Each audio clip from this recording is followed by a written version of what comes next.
Bonjour à tous, ça va bien? Oui! Yes! Donc, je me présente, mon nom est Marc-Alain Lavoie. J'étudie les fréquences ainsi que leurs effets sur le comportement humain et l'organisation de la matière.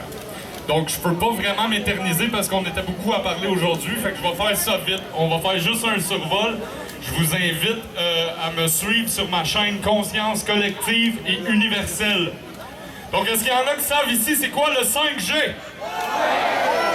Donc, je veux juste attirer votre attention là où on la détourne. Comprenez que les ondes radio ont un impact sur la biodiversité et l'écosystème. En ce moment, il y a plus de 80% de la population mondiale d'abeilles qui est en voie de disparition. Donc, les animaux, ils communiquent par infrasons et ultrasons. Hein, les chauves-souris, les baleines, les oiseaux sont désorientés. Donc, le 5G, c'est un pensez-y bien. Hein? Donc, pendant que tout le monde était confiné, il y a comme poussé des tours de 5G partout. Ça attire mon attention. Je vous invite aussi à prôner une économie verte. C'est quoi une économie verte? C'est que chaque entreprise, chaque entrepreneur doit prendre en considération est-ce que mon entreprise préserve la vie ou est-ce qu'elle détruit la vie? Est-ce qu'elle pollue les cours d'eau? Donc ça, c'est un pensée-si bien parce que le gouvernement, en ce moment, il s'en fout de vous autres. Ils vont exploiter du pétrole, de l'énergie fossile, puis ils ont mis en place une énergie qui ne préserve pas la vie et la biodiversité. Je vous invite aussi à avoir une économie locale, donc à déprivatiser les banques, comme ils ont fait en Islande. Hein? Ce que ça veut dire, c'est qu'il faut que nos gouvernements arrêtent d'emprunter de l'argent avec des taux d'intérêt à des banquiers privés dans d'autres pays. Il faut qu'on prenne une économie locale. Donc, je suis ici aujourd'hui pour vous parler, mais j'étais surtout ici pour rencontrer des gens avec qui je vais travailler en collaboration sur l'énergie libre. Il faut que le peuple s'approprie les compagnies énergétiques. Donc, je vais me mettre les pieds au sein de certains comités de gens qui sont déjà en train de prôner l'énergie libre. Puis, on va se battre ensemble pour essayer de mettre ça en œuvre au Québec parce qu'il y aurait possibilité d'avoir de l'énergie libre pour tout le monde. Sur ce, je vous présente un grand ami à moi, Monsieur Jean-Pierre Hamel. Bonjour, Trois-Rivières. J'ai très peu de temps. J'avais un texte d'une douzaine de minutes, mais je vais couper ça énormément. Merci d'être aussi présent. Le moment présent, c'est ce qui est le plus important. Le passé, le futur n'existe pas. Le passé, le futur n'existe pas, c'est le moment présent. Ma mère est née à Trois-Rivières et j'ai encore, non pas du COVID dans mes poumons, mais l'odeur de la Wayagamac. Le 8 juin, quand j'ai parlé devant le Parlement, j'ai mentionné ce que j'avais fait dans l'ombre lors du printemps érable. Et je me plaisais à penser que nous aurions un été 2020 mémorable. Est-ce qu'on a eu un été 2020 mémorable? Oui! On verra bien qu'est-ce que l'automne va nous réserver. Lorsque j'ai parlé devant le Parlement le 26 juillet dernier, j'ai mis l'emphase comment il fallait accueillir nos concitoyens avec amour. Parce que ceux et celles qui n'ont pas nos informations, ils ont peur. Ils ont peur de ne pas pouvoir avoir les services dans les hôpitaux. Avec le matraquage publicitaire que l'on fait, comment voulez-vous que les gens n'aient pas peur par rapport à cela? Et j'ai également mis l'emphase sur les analphabètes fonctionnels, parce que c'est dommage, on a parmi nos concitoyens des gens qui ne peuvent que s'informer à la radio et à la télévision, dont entre autres M. Arruda. Le texte ici provient d'un Français que je vous invite à regarder. Il tient le bloc Le Grand Réveil. Son nom, c'est Louis d'Alencourt. Il a écrit un texte le 23 avril sur le virus ou la manipulation. Je l'ai mis à la sauce québécoise. Il y a 3 niveaux, 3 verrous par rapport à tout ce qu'on vit depuis 6 mois. Le premier verrou, ils nous disent que le virus est très dangereux. Il peut être mortel. Le mot le plus important là-dedans, c'est « peut ». Le deuxième verrou, c'est qu'il peut être contagieux. Il nous met en face que tous et chacun pourraient être contagieux. Et le troisième verrou, c'est qu'il n'y aurait pas de remède. Alors, écoutez, il y a certaines recherches. En Australie, il y a des médecins qui ont réussi à trouver un médicament qui s'appelle l'ivermectin et qui réagit en temps de 48 heures contre le coronavirus. On n'en a jamais entendu parler. Il y a également des médecins marocains avec l'huile de Niger qui font des progrès énormes. Et sans compter, évidemment, les succès que le professeur Raoul a fait avec l'hydroxychloroquine. Donc, en résumé, il existe des remèdes. Il existe une façon d'augmenter son taux immunitaire, dont entre autres avec le curcuma, le moringa, de bien manger, etc. On a tout en main pour nous aider, nous entraider. Nous sommes tous interreliés. Je laisse la parole aux autres. Je vous remercie de votre écoute.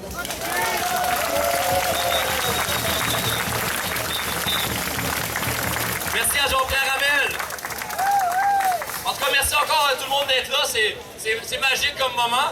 Et puis, il nous reste encore quelques orateurs avant de terminer. Je vais juste faire un petit rappel de vous ajouter dans les manifs du samedi. On était dans 15 villes en fin de semaine. Donc, en partant de Rimouski, Matane, Amkoui, Chicoutimi, Trois-Rivières, Drummondville, Victoriaville, Sherbrooke, Rouyn-Noranda, Montréal. J'en oublie sûrement, mais c'est quelque chose de magique de se passer. Et puis, allez voir les gens dans votre ville, les résistants, organisez-vous ensemble, faites des actions. C'est le début d'une nouvelle société qu'on est en train de vivre. Il faut s'organiser différemment, il faut organiser la sécurité alimentaire, il faut organiser de prendre soin de nos communautés, de prendre soin de nos vieux, prendre soin de nos enfants, parce que c'est le monde qu'on va leur laisser. Fait que, merci encore d'être venu tout le monde. Le prochain invité, c'est un administrateur de la Fondation et vice-président. Donc accueillons chaleureusement Daniel Saint-Hilaire, s'il vous plaît.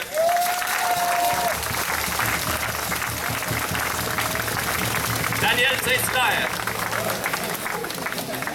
Daniel.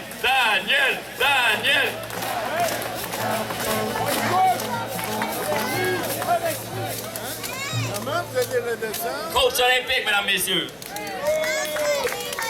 Allô, ça va bien? Bon, ben écoute, ça fait longtemps que j'attends. Je suis comme vous autres. Je suis abandonné, tu sais. Habituellement, j'aime mieux être numéro 1, mais là, je suis abandonné. À ce temps-là, qu'est-ce que tu fais? Tu prends la feuille et tu tournes à l'envers. T'es premier au deuxième. Un truc. Donc, je vais vous parler aujourd'hui un petit peu de notre aventure en tant que peuple. Moi, j'ai beaucoup voyagé dans le monde. Je suis un entraîneur olympique, ex-entraîneur de Bruni-Surin. J'ai fait à peu près tous les pays du monde, sauf la Russie. J'ai jamais été en Russie. Un jour, je vais aller sur la place rouge. Le Red Square, c'est un de mes rêves. On va le faire. Parce que quand on a un rêve, là, plus tu rêves, plus tu peux te rapprocher de ton rêve. Je vous jure qu'un jour, je vais y aller.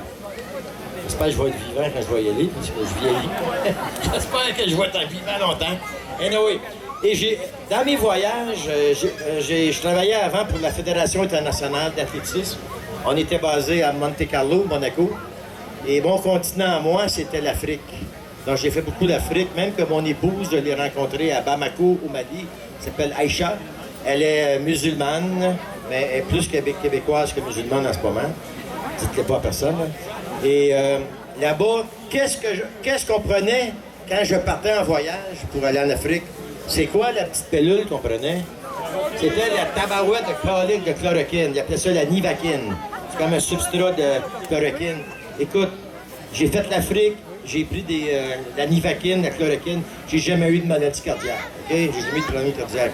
Donc, vous le savez comme moi maintenant, que tout ce qu'ils nous disent, là, c'est de la bullshit. OK? Puis on n'est pas con, on n'est pas fou. Les grands scientifiques, les grands docteurs de ce monde le disent. Il y a juste à avoir les médias du Québec, les médias de masse synchronisés et commandités avec notre argent. Il y a juste eux autres qui ne croient pas à ça. Mais on sent un vent de changement. C'est en train de changer tranquillement. On voit que demain, Alexis va passer à...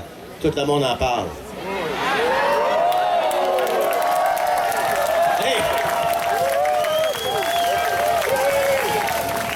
Hey, vous ne saviez pas? Hey, je pense que je suis dans la merde. Mais tu sais, je peux pas vous mentir, vous êtes mes amis, je vous aime. Puis quand je voyageais dans le monde, là, je m'ennuyais tout le temps de mon peuple, le peuple québécois. Hein, j'ai travaillé en Malaisie, à Kuala Lumpur. Oui? Quoi? Oui, je sais, moi aussi, j'écoute jamais ça. Mais demain, je vais m'arranger pour l'écouter. Mais dites-le pas à personne. Hey, c'est notre porte-étendard qui va être là.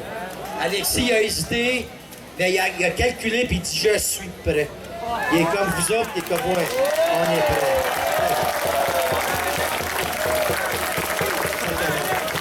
Donc, c'est ça. Donc, Alexis, c'est un gars qui est... comment dire ça? Qui est un gars global. Il est honnête avec lui-même. On l'aime tous. Il est comme nous. Il va au combat souvent. Lui, Alexis, il est en avant, il est en haut. C'est la montagne, puis il se fait attaquer en tabarouette. Puis il y a un gars qui va parler après moi aussi. Il se fait attaquer beaucoup. Je me suis fait attaquer aussi, ne vous en pas. Mais Stéphane Blais s'est fait beaucoup attaquer. Donc, on est là, mais grâce à vous, quand on vient vous voir, vous nous donnez de l'énergie. Puis, on repart au combat. On n'est pas des lâcheux, on est comme vous autres. Parce que quand je me lève le matin, je donne mon max, comme vous autres. Puis j'arrête de travailler pour la cause quand mes yeux tombent. À 1h du matin, 2h, minuit, je suis à peu près 16 heures par jour sur Internet, puis tout. Puis je suis comme ça, je cherche et je diffuse. OK? Puis là, vous savez, on est beaucoup aujourd'hui, hein? À Montréal, on était entre 60 et 70 000 le 12 septembre. Hey! Rock and roll! Hein, je devais le dire dans mon speech pour l'autre, là, rock and roll. Donc, c'est fait. Et puis, mais on n'est pas assez. Ah, on n'est pas assez. L'Allemagne sont sortis à 1,2 million. Hey, on n'est pas plus cave, plus con que les Allemands. Donc, là, maintenant, parlez-en encore. Je sais que vous mangez de la merde. Je le sais, moi aussi, j'en mange de la merde. Quand je parle à quelqu'un qui est endormi, mais on s'en fout. Parce que, de temps en temps, t'en pognes un, puis il réfléchit tout seul chez eux. Il va surveiller sur Internet, puis il vient de voir 2 semaines après. « Hey, Dan, quoi? T'as raison. » Donc, c'est ça. Donc, j'espère qu'un jour, on va être bientôt 100 000. J'espère qu'un jour, on va attendre le 1 million ou plus. Non, c'est ça l'objectif. Là, c'est sûr que c'est pas facile, hein? Moi, je viens du sport, je vais vous parler de 2 personnes. Mohamed Ali, qui s'appelait Cassius Clay. Lui, il avait le service militaire à faire aux États-Unis, il y avait beaucoup de racisme et de discrimination. Puis il a refusé d'aller se battre au Vietnam. Il a dit à l'armée américaine, « Écoutez, moi, les Vietnamiens, là, ils m'ont jamais appelé le nègre. Je vais pas aller les tuer. » Il a été condamné à 5 ans de prison. Il est sorti, il est redevenu champion du monde. Bravo, Mohamed Ali. Maintenant, je vais vous en parler d'un autre. Le dernier, je vais vous parler. Il s'appelle Nelson Mandela. Vous avez lu mon speech, vous avez lu mon discours? Donc, Nelson Mandela, savez-vous combien de temps il était en prison? 27 ans. Savez-vous qu'est-ce qu'il faisait comme travail? Il cassait des pierres avec un petit marteau. Il a fait ça 27 ans. Ça l'a pas tué, savez-vous pourquoi? Parce qu'à chaque jour, il lisait un poème. Comment s'appelait ce poème? Invictus, qui veut dire invincible. C'est ça qui l'a tenu. Puis quand il est sorti de la prison, il est devenu président de l'Afrique du Sud, il a été voir le capitaine de l'équipe de rugby. OK? L'équipe de rugby, c'est comme du football, pas de casque, pas d'équipement. Et puis, il a fait venir M. Pinard, le capitaine de l'équipe. Il a dit, écoutez, il faut que je te parle. Là, il a dit, hey, l'année prochaine, la Coupe du monde de rugby a lieu en Afrique du Sud, hein, Johannesburg, il dit oui. Vous êtes classé combien? Eh bien, on est 10e au monde. Il dit, OK. Y a-tu des Noirs qui jouent dans ton équipe? Ben, pas de Noirs. Ben non, pas de Noirs. Il dit, OK. Parce que dans ce temps-là, l'Afrique du Sud, les Noirs prenaient pour les adversaires. Ils prenaient pas parce qu'il n'y a pas de Noirs. Là, maintenant, tu vas faire le tour des townships, des villages, tu vas en recruter. Des grands, des vides, des solides. Puis l'année prochaine, je veux que tu gagnes. Là, Pinard, il dit, ben non, on est 10e, c'est impossible. Il dit, t'as pas compris. On a besoin de toi. Pour enlever l'apartheid, le racisme, on a besoin d'une victoire. Ça va unir les 2 peuples, les Noirs et les Blancs. Il dit, OK. Là, il a pris le poème, il est parti, le capitaine, il était voir ses joueurs. Il dit, les gars, vous avez un devoir à faire pendant un an. Vous allez lire ce poème-là. OK? Puis ils l'ont lu. Savez-vous quoi? Non, rien. C'est Mandela qui a ouvert le match, puis ils ont donné un chandail de l'Afrique du Sud. Là, il y avait la moitié noir, la moitié de blanc. Quand ils ont gagné, les Blancs et les Noirs, pour la première fois de l'histoire, ils sont donnés l'accolade, ils sont embrassés. Ils sont devenus des frères de combat. OK? Là, maintenant, je vais vous lire le poème. Moi, je l'ai lu hier, puis je vous jure, je suis pas sentimental d'habitude, mais j'avais de la misère à le finir. J'avais une larme aux yeux parce que ça s'adresse à vous autres. À moi, vous autres. Regardez bien. Commence. Bon, Québécois, Québécoises. Ça, c'est pas notre poème, là. C'est touche personne. Québécois, Québécoises, de la Nouvelle-France jusqu'au Nouveau-Québec. Parce qu'en ce moment, on est au Nouveau-Québec. Avec tout le monde qui arrive de partout, qui nous aide, c'est le Nouveau-Québec. Merci d'être là, de participer au combat. Donc, je vais vous lire le poème de Ernest Henley, celui qui a permis à Mandela de sortir la tête haute de son 27 ans d'incarcération. Je commence. C'est la première fois que je lis un poème en public en passant. D'habitude, je suis pas un poète, OK? Mon nom est Milne Legun. Non, c'est pas ça tout. Bon. Dans les ténèbres qui nous enserrent, noirs comme un puits où l'on se noie, nous rendons grâce au Dieu, quel qu'il soit. Pour notre âme invincible et fière, dans de cruelles circonstances, nous n'avons ni gémi, ni pleuré. Meurtris par cette existence, nous sommes debout, bien que blessés. Hein, le peuple québécois, on est résistants, ils ont essayé de nous assimiler, on ne s'est jamais laissé faire, on est encore debout. En ce lieu de colère et de pleurs se profile l'ombre de la mort. La mort. Nous ne savons ce que nous réserve le sort, mais nous sommes et resterons sans peur. Aussi étroit soit le chemin, nombreux les châtiments infâmes, nous sommes les maîtres de notre destin, nous sommes les capitaines de notre âme. Vive la liberté! Je vous aime! Hein? On est les capitaines de notre destin. On va pas se laisser faire, puis les menteurs seront un jour amenés où ce qu'il faut, dans le tordant. Merci beaucoup. Je vous présente maintenant Stéphane Blais, celui qui a fait appel à mes services pendant que le bateau, il y avait des grosses vagues, tu sais, et ainsi de suite. Là, il m'a appelé, il m'a dit, Dan, j'ai besoin de toi dans la fondation. Puis il m'a offert le poste de vice-président. Puis ma réponse a été quoi? Non. Non. Pas tout à fait. J'ai dit, Stéphane, pourquoi tu m'as pas appelé avant? Salut, Stéphane Blais!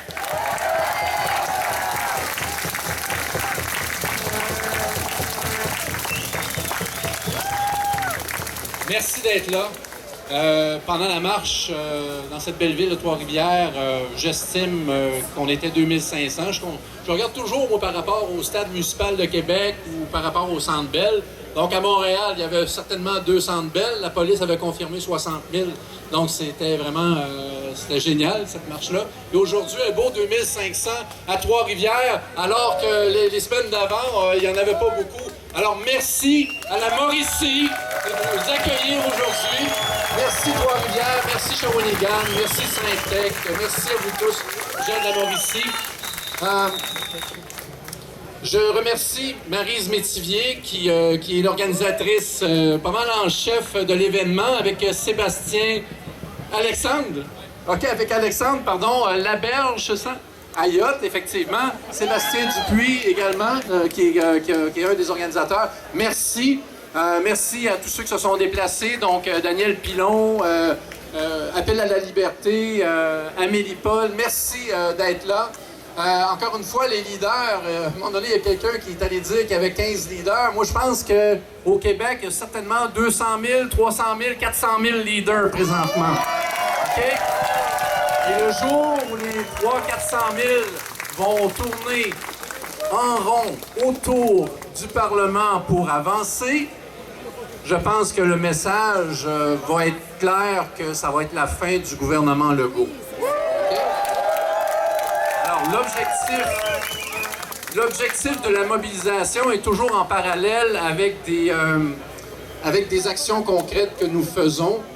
Tant au niveau de l'information, je remercie Alexis Cossette-Trudel avec son 110-115 000 abonnés qui fait une job, en anglais on dit « terrific ». Super job. Merci Alexis. Il n'est pas ici aujourd'hui, mais il travaille fort, Alexis. Merci à Dan Pilon aussi, qui, dans son style, nous fait du bien. Merci, Daniel. Et merci à Appel à la liberté pour la mobilisation et tout. Alors, bref, je vais vous donner des petites nouvelles aujourd'hui au niveau des actions légales. C'est difficile, vous savez. Les autres professionnels, on le découvre dans cette crise-là, surveillent quiconque n'adhère pas au narratif officiel. Aussitôt qu'on fait un move, qu'on s'exprime, alors la liberté d'expression, à ce que je sache, est garantie par la Charte des droits et libertés. Aussitôt qu'on parle, qu'on dit un mot de travers, on a les autres professionnels sur le dos. Et savez-vous quoi? On n'a pas peur de vous autres! On n'a pas peur de vous autres! Savez-vous quoi, les autres professionnels? Vous devriez faire attention parce que vous avez beaucoup de choses que vous avez cachées à la population, puis on va rendre ça public! C'est terminé le niaisage. Moi, j'ai vraiment hâte. Je m'en vais au comité de discipline de l'ordre des CPA et il y a des sièges, OK? Il y a des sièges pour le public. Venez vous asseoir en arrière, venez en avant, venez manifester. Je vais vous montrer ce qui se passe dans les ordres professionnels, les amis. OK? C'est fini le niaisage. Moi, mon ordre professionnel, s'ils veulent m'enlever mon titre alors que j'ai aucune tâche. Depuis 2003 que je pratique, j'ai jamais eu une tâche à mon dossier et je suis convoqué avec 10 000 print screens pour faire en sorte, dans le fond, qu'on me ferme la gueule. Je me fermerai jamais la gueule pour défendre l'avenir de mon fils, de ma fille de 4 ans et de mes 3 autres enfants. Ça, c'est jamais. Et je le fais pour vos enfants aussi. On va aller jusqu'en Cour suprême s'il faut. On va s'exprimer. Il n'est pas question que personne fasse de l'ingérence politique dans les ordres professionnels. J'ai honte du Collège des médecins. J'ai honte du Barreau du Québec qui surveille les professionnels. C'est plus facile d'avoir un avocat pour défendre un pédophile et un tueur que de défendre les droits et libertés des citoyens. Ça, c'est pas normal! Ça n'est pas normal! Mais, dans tout ça, il y a des gens qui se lèvent. Depuis le début, en fait, depuis le mois d'avril, on s'est levé. Moi, je suis un gars qui aime faire des contacts. OK? Alors, on a mis des avocats dans le dossier, cherché Rocco Galati, qui, en passant, a dit à une émission avec Maxime Bernier que la semaine prochaine, il devrait déposer son injonction enfin sur les masques. Donc, l'injonction sur les masques était censée être déposée dans le mois d'août 2020. Ça a été reporté à la fin septembre. Pourquoi? Parce qu'en Ontario, ils vivent la même chose que nous au Québec. C'est qu'ils ont décidé de mettre des masques obligatoires dans les écoles. Donc, il y avait besoin d'un spécialiste. Rocco Galati, c'est un perfectionniste. Jean-François Dubois et toute l'équipe qui ont participé au Zoom avec Rocco Galati ont vu l'ampleur du dossier. C'est ça d'épais. Ça d'épais. Ce gars-là est perfectionniste, mais quand il va déposer, c'est pour gagner. OK? On va gagner. Et suite à la victoire sur les masques, le fait que la Fondation finance Vaccine Choice Canada, on est vraiment un partenaire très, très serré avec Vaccine Choice et Rocco Galati, on va prendre le travail de Rocco et puis on va l'appliquer au Québec, puis ils pourront pas rien faire, on va gagner au Québec. C'est ce qu'on va faire. Ça, c'est pour l'injonction au niveau des masques. Au niveau de la vaccination obligatoire, je l'ai dit à maintes reprises, on a déjà le dossier qui est prêt. On attend juste la nouvelle à l'effet qui vont forcer la vaccination obligatoire et on va faire ce qu'on appelle une injonction. C'est préparé par Maître Dury et son équipe. Merci, Maître Dury. Concernant les intrusions de domicile, on a un avocat qu'on nommera pas, qui défend un citoyen qui s'est fait défoncer sa porte, qui s'est fait donner un coup de taser, qui est allé à l'hôpital avec les polices. Et là, il est devant le juge, il a tout filmé ça, et puis il va aller gagner sa cause. Puis après ça, on va s'en servir pour faire une injonction si jamais ils veulent forcer l'intrusion des domiciles sans mandat.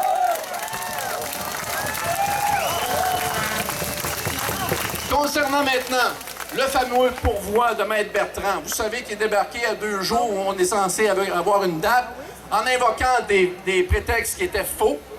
OK? On l'a laissé faire parce qu'on n'a pas le temps à perdre avec les petites chicanes puis le petit niaisage. Mais le pourvoi nous appartient. On a une équipe qui est en train de travailler là-dessus. On a un nouvel avocat avec qui j'ai parlé hier qui se joint à l'équipe et qui a le feu au cul. Et là, hier, j'ai eu l'impression de parler à mon alter ego légal. Là, j'ai dit, hostie, on va avoir du fun, man. On va être capable de foncer dans le tas. All right! côté légal est important. Parce que j'ai toujours dit, on donne une chance au système légal, c'est pas parce qu'on y croit. Mais il y a une chose qui est importante avec les mobilisations et avec les actions concrètes qu'on est en train de poser, qui vont se poser. Je peux vous dire que les juges, c'est des humains. Ils vont regarder ce qui se passe, puis ce qui se passe dans le monde. Puis avec les statistiques qui vous démontrent qu'au Québec, on a les pires statistiques dans le monde concernant les décès. Et ici, je vais faire une parenthèse. Ça, c'est mon gros défaut. Mais je vais remercier Radio-Canada du beau reportage d'enquête, OK, qui s'appelle « Mourir dans l'angle mort ». Alors, ce qui se passe dans les CHSLD, c'est la cause des décès au Québec. OK? Donc, on a une chance de survie avec le COVID de 99,994%. OK? C'est un petit peu plus élevé que le débarquement de Normandie, ça. À un moment donné, il faut faire preuve de courage, bon Dieu. OK? Alors, on est dans l'action, on n'a pas peur, on est fiers. Aujourd'hui, moi, je voyais des beaux Québécois, un des plus beaux peuples au monde. Je vous félicite d'être aussi beau et pacifique et de vous mobiliser et de montrer l'exemple au reste du monde que le groupe va croître et qu'on va vaincre l'ennemi, on va vaincre la tyrannie et on va foutre la gang à Legault dehors, on va faire le ménage.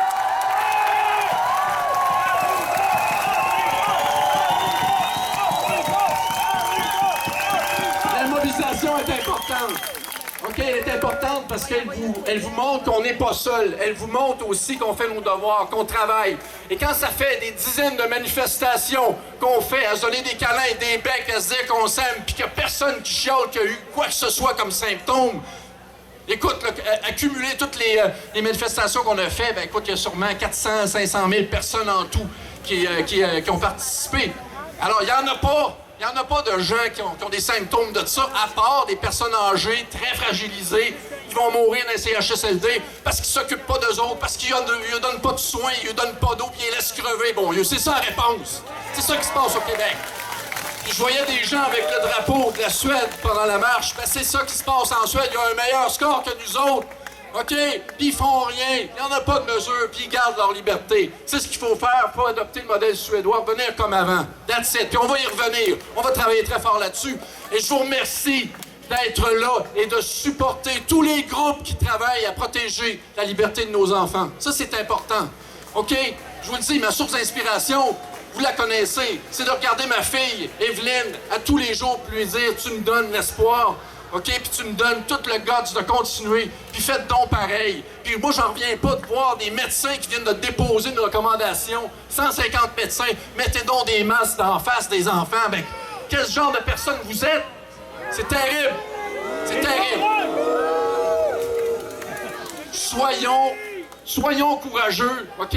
Dites-vous quelque chose, là, de vivre dans une dictature avec une grosse piscine puis un gros char, avec tout le monde, avec des masques en face, puis la distanciation sociale, c'est-tu le genre de société qu'on veut? Ben non, exactement. Mais c'est ça que les professionnels réalisent pas. Arrêtez de regarder votre gros char, votre permis professionnel, puis pensez un petit peu plus loin que le bout de vos nez. Et votre nez. OK, vous avez étudié toute votre vie. Vous n'êtes pas capable de voir les statistiques de l'INSPQ. 99,994%. Réveillez-vous. Alors, les gens qui sont ici, soyez fiers de vous. Vous êtes des leaders, puis vous, montrez le chemin à prendre pour défendre les droits et libertés des citoyens. Et vous serez fiers un jour, parce qu'on va sortir de là, vous serez fiers de dire « Moi, j'ai participé. Moi, j'étais là au rassemblement. Moi, j'ai appuyé les groupes qui ont mis leur culotte. » Ça existe, tout le monde qui met leur culotte. On est fiers de ça.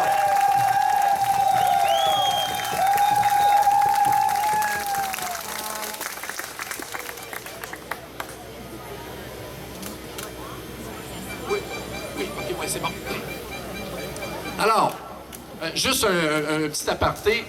Après, c'est sur la rue des Forges, hein, je crois, la rue des Forges, à se mobiliser, OK, en prêchant par l'exemple. Donc, moi, je vais être à Toronto le 17 octobre, puis en espérant que certains porte-paroles de la résistance y soient et que beaucoup de citoyens y soient. On va s'organiser peut-être pour faire des autobus nolisés et tout ça, là. On va travailler là-dessus, OK?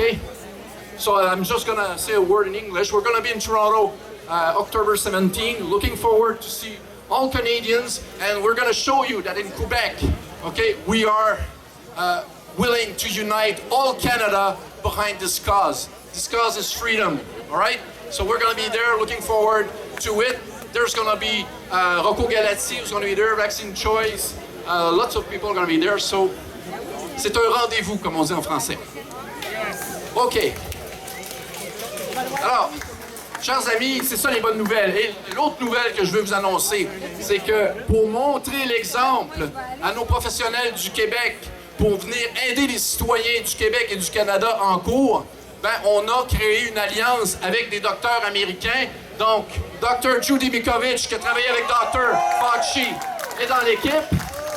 Dr. Boutard, qui se trouve être le docteur de Robert F. Kennedy Jr., qui a gagné en Cour suprême sur les vaccins, qui poursuit Facebook, est dans notre équipe. Dr. Tenpenny, donc Cheryl Tenpenny, est dans notre équipe. Nous avons également Carrie Madej qui est dans notre équipe et on a un avocat américain qui est dans notre équipe. Oui. Oui, Rachid Boutard est dans notre équipe, exactement. Donc, on a également un avocat de l'Ohio qui est Tom Renz. Alors, l'objectif ici, c'est de créer des ponts entre le Canada et les États-Unis.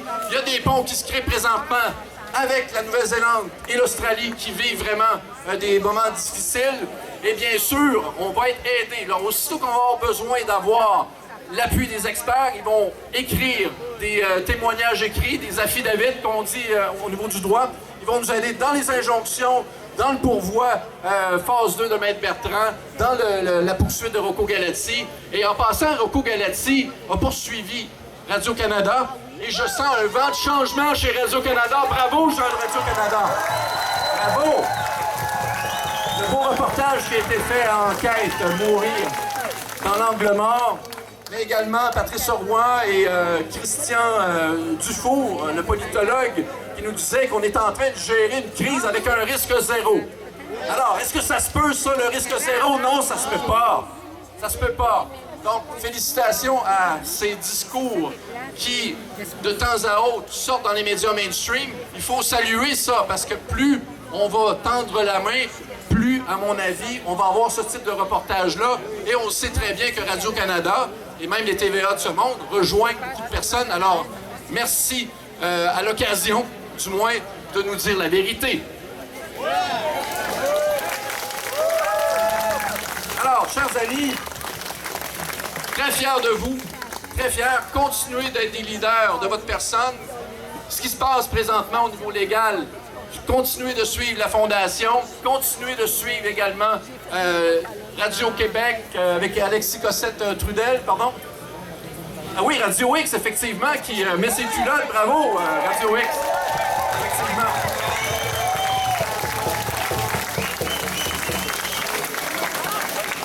Ben oui, ils ont refusé de la pub du gouvernement en passant parce qu'ils sont tannés de ça, le chiage sur la population en nous traitant de conspirationnistes. De toute façon, le terme conspirationniste est brûlé. Okay? On est juste des gens qui faisons nos devoirs, qui mettons nos culottes, c'est ça qu'il faut faire. Mettre nos culottes puis avancer, puis pas avoir peur. La clé, n'ayez pas peur. N'ayez pas peur. Et ça marche quand on n'a pas peur, parce que présentement, le gouvernement, je peux vous dire que lorsqu'on fait des analyses, on fait des analyses politiques, il y a des moves qui nous démontrent que Arruda est en train d'être isolé pour qu'après ça, il porte le blanc. Mais le gouvernement Legault, même s'il fait porter le blanc à M. Arruda, on va lui dire, t'es dehors pareil, brother. T'es dehors pareil. OK? T'es dehors pareil. Mais ça va être la façon la plus facile de les avoir. On va frapper sur Arruda, qui n'avait pas été nommé dans le pourvoi de Maître Bertrand, phase 1, mais dans la phase 2, personnellement, il va devoir s'asseoir sur le siège, personnellement, et rendre des comptes, même si jamais il perd sa job comme directeur de la santé publique du Québec. Ça, c'est clair. Alors, sur l'équipe du pourvoi de Maître Bertrand, on vise vraiment dans 2 semaines revenir à la charge. On a une belle équipe. On a Lily Monnier qui est sur l'équipe, Alexis Cossette-Trudel qui est sur l'équipe. On a Daniel Saint-Hilaire, on a Jean-Jacques Crèvecoeur, on a Benoît Boisvert, on a JF Dubois. Donc, et on va avoir le nouvel avocat qui va se joindre à nous avec Maître Jean Dury, l'avocat à qui j'ai parlé, là, qui va embarquer dans le dossier. Donc, on va être prêt, on vise dans 2 semaines revenir à la charge, et ça va être important aussi d'aborder la modification qu'on fait à la fameuse loi 61. On s'en souvient de cette loi 61-là, dans laquelle on voulait attribuer des contrats aux amis, 202 contrats aux amis, sans reddition de compte, en leur donnant l'immunité et une gouvernance indéterminée par décret. Voyons donc! Moi, je peux pas comprendre. Quand je parle aux gens qui me disent, ben voyons donc, Legault, il essaye de nous protéger. Il essaye de te protéger avec le projet de loi 61. L'as-tu lu, ce projet de loi-là? Il essaye de protéger ses amis. Donc, naturellement, ce pourvoi-là, ce qui est intéressant, c'est qu'on va revenir à la charge. Et puis, je peux vous dire que dans le monde légal, on m'a dit que juste le dépôt, le 8 juin, a fait réfléchir le gouvernement.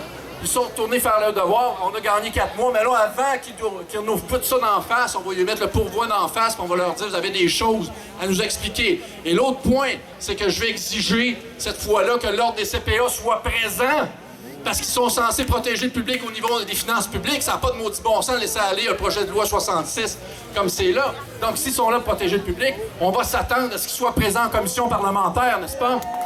Voilà. Je suis fier d'être québécois. Oui.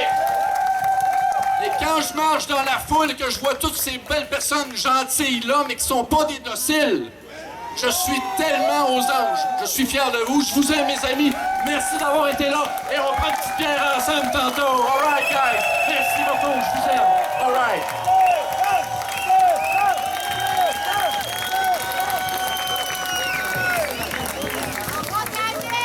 Oui, c'est ça. Il y a Samuel Grenier aussi qui est propriétaire d'un restaurant. C'est quoi le nom de son resto? À quoi? Bon, le restaurant à quoi? Alors, ça fait fruits de mer pas mal, ça, hein? Bon, c'est bon. Alors, ceux qui aiment les fruits de mer, allez voir Samuel Grenier. Mes amis, je vous aime. On se voit tantôt pour une bière, puis un souper. Et merci d'avoir été là, Trois-Rivières. Merci à l'avoir ici. Merci au reste du Québec. Salut tout le monde. Une bonne main d'applaudissement pour Stéphane Blais! J'inviterai tout le monde qui a parlé aujourd'hui à monter sur le stage, s'il vous plaît.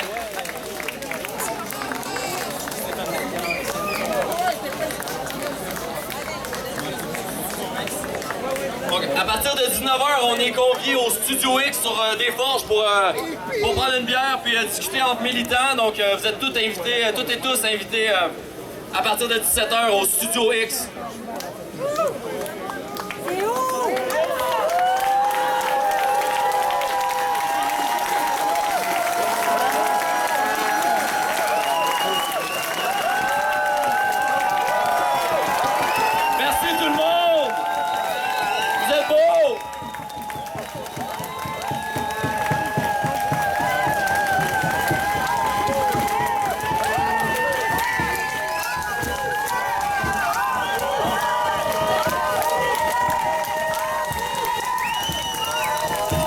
Bravo à nous tous d'être debout. Le Québec est debout pour le rester.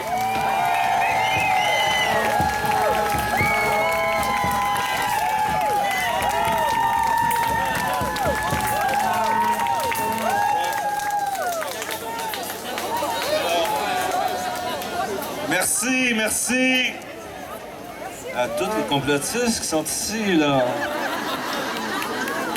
Je vous souhaite une super de belle fin de journée et ensemble, on va triompher! Myriam. Je suis un être souverain.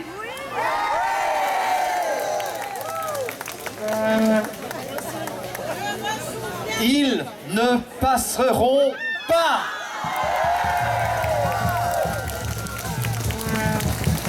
Je ne consens pas à faire le test de la COVID! Je ne consens pas à me faire vacciner!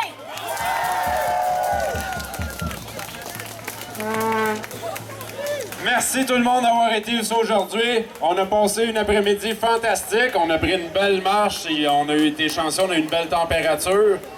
Donc, merci à tous. Puis j'espère que vous repartez d'ici le cœur plein d'amour. À bientôt, les amis!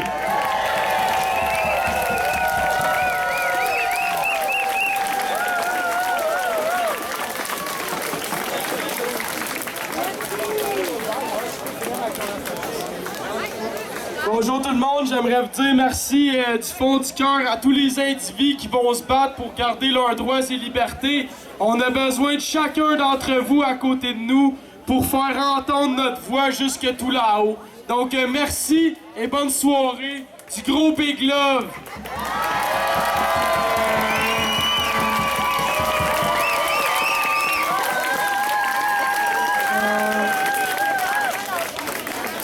OK. À partir de 7 h, on vous invite au Studio X. C'est bien cela? J'ai même l'adresse ici. Ah non, ça, c'est 20$. C'est ça que ça... Hey, moi, je bois pas d'alcool, mais je prendrai un petit drink non alcoolisé avec vous. Et je veux juste vous dire que je vous aime. Merci d'être qui vous êtes et continuez ce que vous faites. On va conclure là-dessus. Venez donc nous voir là, dans la rue des Forges, c'est ça? La rue des Forges. On a hâte de vous voir, on a soif, on a faim, puis on a hâte de s'aimer. OK? Yes? Oui. OK, on dit quoi là? Studio X, 110 rue des Forges, l'ancien Manhattan, Chansonnier. OK, c'est bon. À tantôt les amis. Merci d'avoir été là. All right. Salut, bye.